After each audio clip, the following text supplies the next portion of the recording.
यार इतने सारे मौजू चल रहे हैं संजीदा, कहीं चाइना और इंडिया लद्दाख, और कहीं ये पाकिस्तान ने एटमी धमाके किए थे, उन पे बात होनी चाहिए थी। किस पे बात करें, किस पे बात करें? उस्मा खान पे बना लो। उज़्मा खान। यार क्या करूं, उज़्मा खान नहीं यार। चलो आमना मलिक पे बना लो। आमना मलिक, आमना मलिक भी तो वही बात हुई ना, उज़्मा खान या आमना मलिक एक ही बात हुई ना, उस पर बनानी पड़ेगी। अच्छा तो और कुछ? अच्छा फिर रेस्ट अंबर मलिक पे बना लो। मोगेम्बो खुश हुआ। हाँ, क्या ये गुड आइडिया है? अरेस्ट अंबर मलिक, सारे घूम फिर के भाई सारे उसी तरफ रास्ते आ रहे हैं। अरेस्ट अंबर मलिक और आमना खान, आमना मलिक, उज़्मा खान, जाएं तो जाएं किधर? ये तो होगा। और ये फिर सोशल मीडिया किस तरफ चला गया है, मेरी समझ में बात नहीं आती। आप ये देखें, जो इस वक्त ट्रेंड चल रहा है, एक पिछले 4 दिन से जो ट्रेंड सेट है वो उज़्मा खान, रेस्ट अंबर मलिक, मलिक रियाज ठेकेदार की बेटी, और ये वो सब कुछ वही कुछ चल रहा है और कुछ नया किसी के पास नहीं है। और दूसरा ये कि अब हम सोशल मीडिया का क्या करें? आप देखें इस वक्त वक़ार यूनुस जो हैं, उनकी एक उनके मतलब ट्रेंड चल रहा है, और वो न्यूडिटी साइट को लाइक करने के ऊपर, और लोगों ने उसको ट्रेंड को सेट किया हुआ है। और क्या ये बात सेट करने के लिए है, ये इस काम के लिए है? लेकिन हम रोक नहीं सकते क्योंकि लोग बैठे हैं, और लोग बैठे अपना काम कर रहे हैं। उनको फॉलोअर्स चाहिए, पैसा चाहिए, और चीज़ें ऐसी चाहिए जहाँ आपस में कम्युनिकेट, और सबसे बुरे आइडियाज़ पे बातचीत होती है। बुरे आइडियाज़ जो हैं वो ज़्यादा डिस्कस होते हैं। और ये देख लें, कल पाकिस्तान में यौम तकबीर था, और यौम तकबीर जो है वो ट्रेंड सिर्फ इसलिए ऊपर नहीं आ सका कि ऊपर उज़्मा खान का ट्रेंड सेट हुआ था। लोग उस पर बातचीत कर रहे थे, उज़्मा खान की तस्वीरों का इंतज़ार कर रहे थे, उस्मान की तस्वीरों का इंतज़ार कर रहे थे कि कुछ लीक पिक्स आ जाएं जिसके पे उनको कुछ हाइप क्रिएट हो सके, उनको हाइप मिल सके। और इसके साथ साथ लोग कंट्रोवर्सी और उस चीज़ों को ज़्यादा लाइक करते हैं। और वीडियोस जो यूट्यूब पे बनानी होती है उस पर भी लोग किसी से मशवरा करें ना कि हमने यूट्यूब चैनल बनाना है, तो वो कहता है कोई कंट्रोवर्सी पे बात करो, कुछ ऐसी बातें करो जो मिर्च मसाला हो। तो ये भाई सारा मिर्च मसाला ही है, हम क्या करें? चलें तो इसी पे थोड़ी सी बात करते हैं, ज़्यादा लंबी बात नहीं होगी। सभी लोग साइडों से आवाज़ें भी आ रही हैं कि इस पे बात कर लें। तो पहले तो ये है कि वीडियोस जो इस वक्त ये केस सबके सामने है, इस वक्त केस की एफ़आईआर दर्ज हो चुकी है, और इस केस की जो एफ़आईआर है उसमें कई सवाल आते हैं। मैंने कल जो एक वीडियो बनाई थी उसके मैं कुछ क्लिप्स आपके सामने शेयर करूंगा। ये वायरल नहीं हुई थी, अभी इसको पब्लिश नहीं किया गया था, लेकिन ये सवालात मैंने एफ़आईआर पे कल ही उठा दिए थे। आज जो वकील साहब हैं उज़्मा खान के, हसन नियाज़ी, उन्होंने भी यही सवालात उठाए हैं। और ये सवालात यही हैं कि ये बेकार किस्म की एफ़आईआर है। ऐसी एफ़आईआर्स पाकिस्तान के हर पुलिस स्टेशन में रुल रही होती हैं जिनका कोई पुरसाने हाल नहीं होता। तो ये फिर अब जो इस वक्त पता चल रहा है वो ये कि मलिक रियाज साहब की जो 2 बेटियां हैं वो चार्टर्ड फ़्लाइट से जी लंदन चली गई हैं। एक सहाफ़ी ने दावा किया है। वल्लाह आलम फ़्लाइट्स तो बंद हैं, और कुछ स्पेशल फ़्लाइट उनके लिए चलाई गई है या नहीं चलाई गई। असल मसला ये है कि इस केस में 2 ख़वातीन की लड़ाई है, और मर्द इसमें से फ़रार हो रहा है। और ये लड़ाई मज़लूम, एक ख़ातून को तो मज़लूम बनना ही है।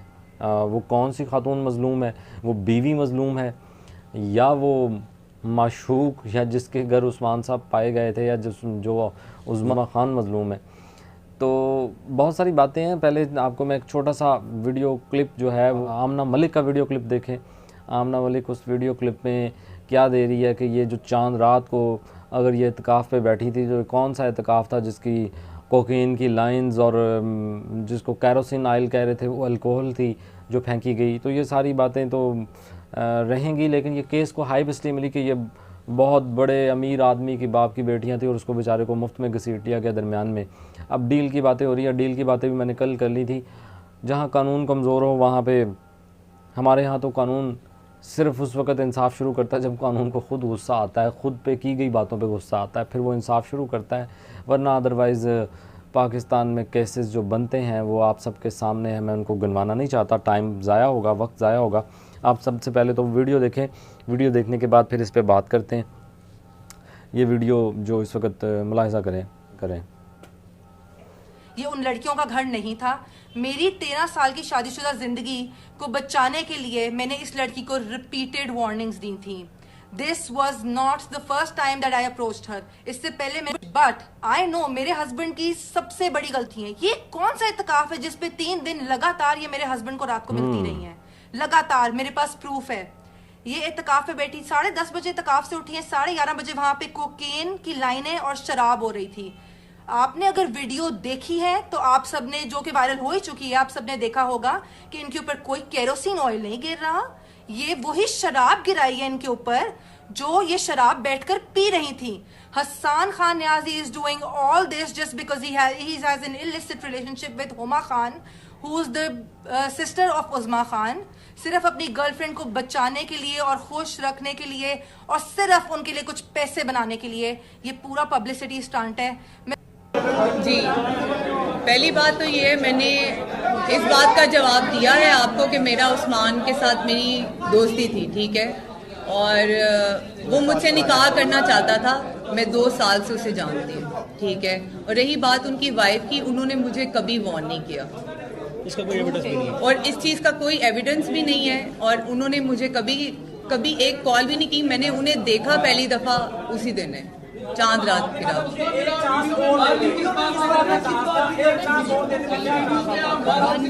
वो उन्होंने मेरे ऊपर गन रखी हुई थी, इसीलिए मैं उन्हें कह रही थी कि मुझे एक चांस और दे दे प्लीज, आप मुझे माफ कर दें। ऐसा कोई वाकया पहले नहीं हुआ। ऐसा कुछ होता तो मैं यहाँ आज आप लोगों के सामने ना बैठी होती। अगर मुझे बात खत्म करनी होती, लेन देन ही करना होता, तो मैं ये मुकदमा ही ना दर्ज करती।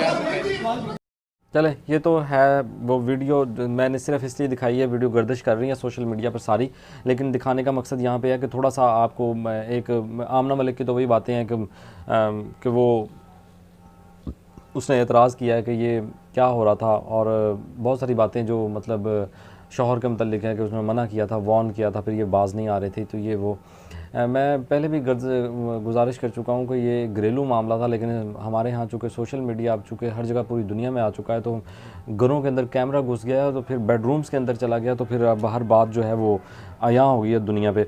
तो सबसे पहले तो ये आमना मलिक की तो जो बातें हैं ही हैं। ये उज़मा खान की जो बात आपने सुनी है, इसको थोड़ा सा गौर करने की बात है। अब सुनने में जी डील के मतलब ये आ रहा है कि 20 करोड़ रुपए की ऑफ़र है, दुबई में फ़्लैट्स हैं, तो ये 20 करोड़ की ऑफ़र 20 करोड़ की रहती है, ये इससे बढ़ जाती है या इससे कम हो जाती है या कहीं और सेटल होता है। मामला सेटल्ड होना है, आज हो या कल हो, ये होना है। ये कहाँ होता है, बात को कुछ लंबा किया जाएगा सच्चा साहब बनने के लिए, तो सच्चाई कहीं नहीं है जी इस केस में। मैं आपको पहले बता दूं, सच जो है ना वो तलाश करना बहुत मुश्किल काम है, और सच तलाश करने की ज़रूरत भी नहीं है। तो डील होगी, अब होगी कि कब होगी। किसी ने क्या खूब कहा था कि हर इंसान की कीमत होती है, हर इंसान की कीमत होती है, बस देखना ये होता है कि कीमत है कितनी। अब ये तो किसी किताब में नहीं लिखा। बिकना तो है भाई, कितने में बिकना है और किसने बिकना है ये देखना पड़ेगा। अब ये उज़मा खान कह रही हैं वो मुझसे निकाह करना चाहता था, हम 2 साल से एक दूसरे को जानते थे, मैं इसकी बीवी को नहीं जानती थी, मैंने पहली दफ़ा इसे देखा, और इस चीज़ का कोई एविडेंस भी नहीं है। इनकी ये जो 3-4 फ़िक्रें हैं ना, आप सिर्फ इनका एनालिसिस अगर कर लें तो बात बड़ी वाज़ेह होती है। वो कहती हैं निकाह करना चाहता था। आमना मलिक को जब अंदाज़ा हो गया कि अब जो है ना मामला उनके हाथ से निकल चुका है, तो वो फिर उन्होंने दावा बोला और फिर उन्होंने इसको ख़त्म करने का फ़ैसला किया इस केस को। और वो यही था, ये जो अमीर औरतें होती हैं, ये बहुत उम्रा, बल्कि अमीर भी नहीं, बहुत सारी ख़वातीन हमारे यहाँ वो ये तो बर्दाश्त कर लेती हैं कि उनके जो शौहर हैं वो किसी दूसरी बीवी के साथ, किसी दूसरी औरत के साथ गर्लफ्रेंड को बना के रखें और उसके साथ घूमे फिरें, मगर उसको सौतन के रूप में देखना पसंद नहीं करती। इसी वजह से मसाइल जन्म लेते हैं। औरत का अपना एक बहुत बड़ा मसला है, और ख़वातीन इस मसले को बाखूबी समझती हैं, तमाम शादीशुदा ख़वातीन समझती हैं। शादीशुदा ना भी हो, गर्लफ्रेंड दूसरे अपने जो बॉयफ्रेंड है उसकी दूसरी गर्लफ्रेंड को बर्दाश्त नहीं करती। तो ये तो बीवी है ना, बीवी उसका जिसका बच्चा भी है, तो वो अपने शौहर में कैसे बर्दाश्त करती। तो वो मज़लूम तो थी, लेकिन उसने कानून को अपने हाथ में लिया और दावा बोला। और दूसरा ये है कि अगर वो इसकी रपट कहाँ पे दर्ज करवाती, किसका दरवाज़ा जाके खटखटाती कि मेरे साथ ये हो रहा है, इसको रोको। बहुत सारे मामलात हैं, आप ऐसे चीख रहे हैं सोशल मीडिया पर, ये क्यों हो गया जी, वो क्यों हो गया, इन्होंने कानून अपने हाथ में ले लिया। कोई रास्ता नहीं बचता जी इन केसेस में, आपके पास कोई रास्ता नहीं बचता। और ये जो शोबिज़ इंडस्ट्री है, मैं पहले ही बात कर चुका हूँ कि ये इसमें आपको ताकतवर सहारे की ज़रूरत पेश आती है। वो पाकिस्तान की सुल्तान रही के साथ मैं बता रहा था आपको कि सुल्तान रही साहब के साथ एक हीरोइन बहुत मशहूर हुई थी, उनको निगार अवार्ड मिलना था, 97 की बात है। और जब वो आजकल वज़ीर मौसूफ़ जो आजकल इमरान खान की काबीना भी शामिल है, उस वक़्त नवाज शरीफ की काबीना में थे और वज़ीर सकाफ़त थे। निगार अवार्ड उन्होंने देना था, तो वो जो हीरोइन थी उन्होंने कहा कि मैं अपने शौहर के साथ है, मैं अपने शौहर के साथ हूँ, आपके साथ प्राइवेट मीटिंग नहीं कर सकती, नहीं बैठ सकती आपके साथ, तो ना कर दी उन्होंने। तो उस वक़्त एक और हीरोइन जो पाकिस्तान की उभरती हुई अदाकारा थी, शान के साथ उनकी जोड़ी बड़ी मकबूल थी, उनको फिर इस्लामाबाद तलब किया गया और उनको ज़बरदस्ती निगार अवार्ड से नवाजा गया। तो मतलब कहने का ये है कि इधर और भी आजकल भी एक ख़ातून को, शोबिज़ की ख़ातून को, हीरोइन को एक सदारती अवार्ड से नवाजा गया है। और बाद में हमारे वज़ीर साहब चौधरी फवाद साहब ने बताया कि ये उनकी सिफारिश पर, ख़ुद उन्होंने बताया कि मैंने सिफारिश की थी। और फिर बहुत सारे लोगों को ये एतराज़ था कि ये अभी कल नमूदार हुई है, किसी एक फ़िल्म में काम किया है, या अभी इतना इनका काम बहुत ज़बरदस्त किस्म का नहीं है, तो उनको सदारती अवार्ड से क्यों नवाज दिया गया। तो यहाँ कुछ पता नहीं चलता, ताकतवर लोगों से दोस्तियाँ रखनी पड़ती हैं शोबिज़ में, आपको फ़िल्म चाहिए होती है। और पाकिस्तान फ़िल्म इंडस्ट्री में तो वैसे भी कोई पैसे पे अब कुछ आगे अच्छी फिल्म्स बनी हैं, वरना पीछे जो 80s लेट 80s से जो 2015 या इससे कुछ पहले का पीरियड जो है, वो तो फिल्म इंडस्ट्री की इंतहाई बुरा दौर है, जिसमें हीरोइन जो थी वो पल्ले से पैसे दे के आती थी, स्क्रीन पर नमदार होती थी। तो ये इन बातों को बताने का मकसद इन लोगों का ये नहीं है कि ये क्या है सब कुछ, असल में इस हकीकत को उजागर करना है कि ये ऐसी ही हकीकत है। जो उज़मा खान अगर उस्मान साहब के साथ इन्वॉल्व थी, तो उनको मतलब अब आमना खान कह रही है कि उनकी करोड़ों की जायदाद खा गई और एक एक करके खाई जा रही थी। तो ये तो फिर ऐसा होता है, और इस काम में तो टाइटैनिक डूब जाता है तो ये तो क्या किया जा सकता है इसका। हाँ, मज़लूम ख़वातीन दोनों ही हैं जी, दोनों ही मज़लूम ख़वातीन हैं। मर्द हज़रात जो हैं इस्तेमाल करते हैं ख़वातीन को, मुख्तलिफ़ ज़रिए से इस्तेमाल करते हैं, तरीक़ाकार मुख्तलिफ़। आप मी टू मुहिम देखें और दूसरी चीज़ें देखें, आप मीडिया इंडस्ट्री में देखें तो कैसे ख़वातीन को इस्तेमाल किया जाता है। मगर मसला ये है ख़वातीन विलिंग हो जाती हैं इस्तेमाल होने के लिए, और उस चीज़ से राज़ी हो जाती हैं। और पहले ऐसा बहुत कम होता था, बहुत ज़्यादा चूँकि इंटरेक्शन आपस में बहुत बढ़ गया है, और फिर लोगों में आगे बढ़ने की हवस, और लड़कियां पहले से ज़्यादा शाने से शाना और कंधे से कंधा मिलाकर मर्दों के साथ चल रही हैं, और तो फिर ऐसी सूरत हाल में ये वाक़यात जन्म लेते हैं। कोई ऐसा नहीं है ये ट्रेंड 4-5 दिन, ये असल बात है, ये ट्रेंड अभी तक सेट है, वरना ट्रेंड गायब हो जाते हैं। लोगों को कंट्रोवर्सी इतनी पसंद है कि अभी तक सब कुछ सेट चल रहा है। तो एंड में यही है कि ये दोनों ख़वातीन अपनी अपनी जगह पर मज़लूम है, लेकिन चूँकि वो एक लीगल रिलेशन में थी, वो बीवी थी और वो चाहती थी उसका घर बच जाए, लेकिन उनको बहुत पहले कुछ अच्छा करना चाहिए था। शायद वो अपने कामों में मसरूफ़ रही होंगी, अपने घरेलू कामों में, अपनी पार्टीज़ में, दूसरी तीसरी चीज़ों में मसरूफ़ रही होंगी। जब पानी सर से गुजरने लगा तो उन्होंने फिर कानून हाथ में लेने का फ़ैसला किया कि कानून तो अपने घर की लौंडी है, तो कानून अपने हाथ में लेते हैं। मैं आमना मलिक को इस हद तक सपोर्ट ज़रूर करता हूँ कि उनका अपने मियाँ का घर उन्होंने बचाना था, लेकिन उसके साथ साथ बहुत सारी बातें उन्होंने लीगल नहीं की, एथिक्स के ख़िलाफ़ की, जो लॉ को अपने हाथ में लेने। दूसरी तरफ जो उज़मा खान है, वो इस वक्त मज़लूमियत के दर्जे पर फायज़ होने की कोशिश कर रही हैं, और ये वो लगी रहेंगी। लेकिन ये अभी उनके जो वकला हज़रात हैं, हसन नियाज़ी साहब हैं, वो लगे हुए हैं कि हमारी कोई कीमत नहीं है, हमसे रब्ता किया गया है, और बता भी रहे हैं कि हमसे ऑफ़र की गई है। दूसरी तरफ वकार ज़का साहब भी कूद पड़े हैं, और हर तरह के मामलात में एक तरफ तो वो कह रहे हैं कि मलक रियाज की टीम मुझसे रब्ता कर रही है और मुझे बड़े पैसे दिए जा रहे हैं, मांग नहीं रही, मुझे पैसे देने की कोशिश कर रही है, ब्लॉगर्स को ख़रीद रही है, 1500 से लेकर इतने तक ख़रीद रही है। और दूसरी तरफ फिर बाद में वो एक और बात नज़र आते हैं कि कुछ लोग अपना रेट बढ़वा रहे हैं मेरे ज़रिए, और मैं उनका रेट बढ़ने नहीं दूंगा। ये भाई ये इस बंदे को समझना नामुमकिन है, देंगे और मैं बिकने वाला नहीं, वो बिकने वाला नहीं, ये सब झूठ और बकवास है, ऐसा कुछ नहीं होता। अब इस केस पे मैंने आपको कोई हतमी बात नहीं की, ना ही मैं कोई हतमी बात इस पर करने वाला था, मैंने जस्ट इसे डिस्कस किया है क्योंकि ट्रेंड्स हमारी मजबूरी बने हुए हैं। तो ये सारी बात मैंने आपको बता दी है कि ये मामला कब सेटल होता है, आज सेटल होता है, कल सेटल होता है, परसों सेटल होता है, किसी न किसी दिन इसने सेटल डाउन होना ही है, इसका कोई और हल नहीं है। बाकी केस के मतलब जितनी बातें, जितना आप इसको कंगालते जाएंगे, वो कहते हैं ना कि मुर्गी जब खाना खाने लगती है तो कीचड़ में जब मुंह मारती है तो खाना कम खाती है, और उसका जो वो मैं पंजाबी में कहते हैं ना खलारा डालना, उस खलारा ज़्यादा डालती है। तो ऐसी बातों में आप जितना कंगालते जाएंगे उतना आप उसमें घुसते चले जाएंगे, तो कोई फ़ायदा नहीं है। आखिर में ये केस दोनों घरों की इज़्ज़त महफूज रहनी चाहिए। दोनों ख़वातीन हैं, दोनों की अपनी अपनी जगह इज़्ज़त है, दोनों की इज़्ज़त मौजूद है। ऐसा नहीं है कि एक ही नहीं है, अपना लिहाज करना चाहिए।